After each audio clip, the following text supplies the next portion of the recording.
this is a segment of the show that we want to show some of the work that the people of Yahweh has done before our time. And it may not be somebody that's vastly known. And today I'd like to talk about Adoniram Judson. Now, who was Adoniram Judson? He was a missionary who went to Burma, and he served there in Burma for 40 years. He went in 1813 at the age of 25 with his wife, Anne. And he and his wife, Anne, were gifted linguists. So they learned to speak Burmese. And then he spent years studying the structure of the language. But his ultimate goal was to translate an entire Bible into Burmese, because he believed that was his first priority as a missionary, was to get the Bible in the hands of the reading people in their language. So he went there 28, let's see. His first convert was a 35-year-old laborer. And he had, Adoniram Judson had learned to kind of work within the culture. And he erected what's called a zayat. It was a small open-air hut building. And he had it on the main road. And he would sit on mats outside and listen to, people would listen to different teachers, the Buddhist teachers. So he started doing, he erected that little zayat out there. And then he would stand out there and holler, anyone that thirsts for knowledge, anyone thirsts for knowledge. And that's how he preached, And actually, when the missionaries that came after him came to Burma, that's what they did. They would use the zayats as a means of evangelism for that. But he really had an interesting life. And I'll tell you, people give up a lot of things or go through a lot of trials and testings for their faith. And Adoniram and his wife were no different than that. He had gone to the emperor to try to influence him to grant a religious toleration so that Christianity could go forth.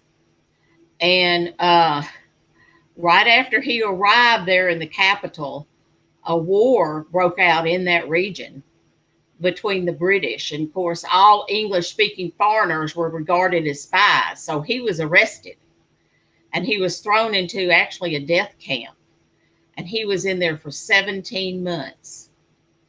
And they'd had forced marches and things like that. And the only reason he survived was because of his wife, Anne's efforts trying to get him out. And at that time, she was pregnant with her third child. But she would bring him food and clothing and bribe the guards to make his life better. And she really worked to get him out. And she actually sneaked in his Bible translation into prison so he could continue working on it. And all of this actually proved too much for Anne, and she died from all the stress and strain on it. But and they said Adoniram's faith sustained him the whole time while he was there, and he threw himself into the task that he believed God had called him to do. And he did get finished with the Bible translation into the Burmese language. And today they still have that Bible. They still have that translation. That's what they use over there. So there's a lot more about his life. He married another lady, and they had 3 children, and she died. And those were tough times. They didn't have a lot of the conveniences and the things we have today. But it's a story of a man who was really dedicated to what he believed God called him to do. And he is known as a man who gave the Bible to the Burmese. So I think that's a very interesting life. And I don't know, I don't think a lot of people even know about him, yet he's known of God. And I think that's what the thrust of this show is to just mention some of the believers who's gone before, because it encourages us These things encourage us of what other people have gone through, and we know we're not the only one. And what is the bottom line? We want to be faithful to what Yahweh has called us to do.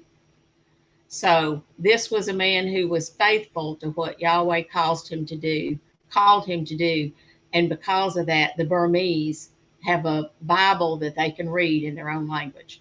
So he paved the way for that. Thank y'all for joining me on the Kingdom Chronicles. And I didn't know if Sandy or Mark has any comments on that, or. Well, I will say this, that Yah wants to use all of us. And when we have a passion, when he's given us a vision and we carry that and we have a passion for it, we're not going to let the times get us down. And then I think about the obstacles we have today, doing the particular ministries that we have. And I guarantee we all have them, but it's a testimony to us that we need to push through that and know that he's going to make a way. We can't be people that just give up when hard times hit and when the price seems too high, because this man and his wife were willing to lay down their lives so that the people of Burma would have the word. And it is always said that we're not going to know the people's lives we affected until we see Yeshua. And for Adoniram, he's not going to know. I mean, he may now, but all the lives that he has touched, a whole nation, because of what he was willing to give up, a lifestyle he was willing to forego, and because the passion for the word and the passion for those people reigned supreme in him. Because when you have that driving force, you don't want one of them to not know about Yeshua or Jesus or whatever. You want them to know what you know, so that they have life that goes beyond this earthly grave. And it's just a great testimony. Amen. Mark, any comments? Or well, I don't know about this guy. I mean, I'm like everybody else. I'm just learning, what you brought forth, which is really cool. But I think this is actually a great idea for bringing forth these things, because there are so many people through history that have done what you're talking about. I mean, in a lot of different ways. I mean, we have the Bible. The Bible itself is full of Kingdom Chronicles. I mean, I was thinking while you were saying that, it's like the Bible could be parenthetically called Kingdom Chronicles, because that's what it's just full of stories. But then, and what is it at the end of Deuteronomy that said, or is it the end of Revelations that says, if we were to put everything that happened into the book, it would be there'd be too many volumes to actually create. And it's the same as since, what has happened with Yeshua in the book of Acts and how that finishes off those chronicles. I mean, there's been volumes and volumes of different people that haven't been written. I mean, volumes that haven't been written about all the different people that are doing what you're talking about. And I think it's just absolutely awesome. And people don't know. I think of myself every once in a while, and I'm not trying to bring myself out here, but I so hope that when I get to the kingdom, that the Lord will acknowledge the work I did with the network, even though it's not my purpose to be recognized at all, or even on the day of judgment, though we all should be wanting to be recognized on the day of judgment as having done good things for the kingdom. I think quite often about how I hope all the work we're doing on the Lamb Network, and you know what? Right now, we're going into our 10th year. right now we have done 9 years of preaching the word through the Lamb Network.